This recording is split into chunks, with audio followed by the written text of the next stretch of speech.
বাংলাদেশের প্রথম জেলা হচ্ছে চট্টগ্রাম, যেটি ১৬৬৮ সালে প্রতিষ্ঠিত হয়েছিল। সর্বশেষ জেলা হচ্ছে ফেনী।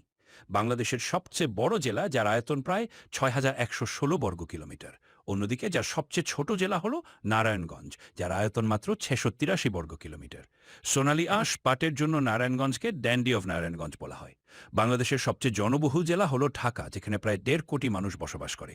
সবচেয়ে কম জনবহুল জেলা হলো বান্দরবান, যেখানে মাত্র ২.৫ লাখ মানুষ বসবাস করে। বাংলাদেশের সবচেয়ে উচ্চ জেলা হলো দিনাজপুর, যেটি সমুদ্র সমতল থেকে প্রায় ৩৭.৫ মিটার উচ্চতায় অবস্থিত। সবচেয়ে নিচু জেলা হলো কিশোরগঞ্জ। সবচেয়ে বেশি নদীর জেলা হলো সুনামগঞ্জ, যেখানে নদীর সংখ্যা প্রায় ৩৪০টি। বাংলাদেশের একমাত্র দ্বীপ জেলা হলো ভোলা। সবচেয়ে বেশি ধান উৎপাদিত হয় ময়মনসিংহে এবং সবচেয়ে বেশি গম উৎপাদিত হয় রংপুরে। বর্তমানে সবচেয়ে বেশি চা উৎপাদন হয় মৌলভীবাজারে।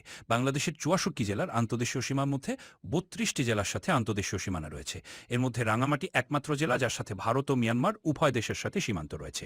ভারতের সাথে সবচেয়ে বেশি সীমান্ত রয়েছে কুড়িগ্রাম জেলার, যা প্রায় ২৭৭ কিলোমিটার। মিয়ানমারের সাথে সবচেয়ে বেশি সীমান্ত রয়েছে বান্দরবান জেলার, যা প্রায় ১০০ কিলোমিটার। বাংলাদেশের দক্ষিণে বঙ্গোপসাগর হওয়ায় অনেক জেলার সাথে সমুদ্র সংযোগ রয়েছে, যেমন চট্টগ্রাম, কক্সবাজার, নোয়াখালী, লক্ষ্মীপুর, ফেনী, ভোলা, পটুয়াখালী, বরগুনা, বাগেরহাট, খুলনা, সাতক্ষীরা এবং পিরোজপুর জেলা।